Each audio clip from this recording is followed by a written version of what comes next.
Question 12, part A, factorise. So as soon as I see factorise, it means I've got to put brackets in. This is one of those difference of two squares questions. How do I recognise that? I've got a takeaway, which means difference, and then I've got two terms which are all squares. So I end up with two brackets.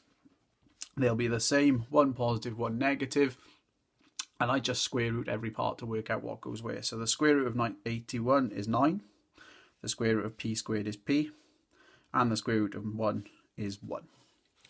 Part B, factorising. So same principle, putting brackets in, but this time I've got a quadratic because I've got a squared term, a normal t term, and then a number term. So I've got to add to make the number in the middle, which is 19, and in this case I've got to multiply to make the first number times by the last number, which is minus 42. So don't forget you have got a calculator for this paper, so if you're struggling to find numbers that multiply to make 42 and add to make 19, you can use the calculator to help. The numbers you want are 21 and 2. If this is going to be negative, one of these must be negative. If I want to end up on positive 19, I start on minus 2. Then I'm going to split the middle term, so I get 7t squared, and then I'm going to get plus 21t minus 2t minus 6.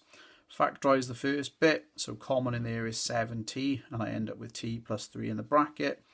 Factorise this bit, keep the sign in the middle, 2 is common, and then I'm going to end up with t plus 3 because minus 2 times plus 3 makes minus 6.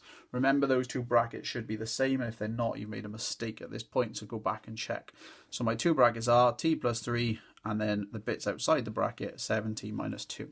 Question has only asked me to factorise, so I leave it at this point. There isn't a solve, so I don't need to go any further.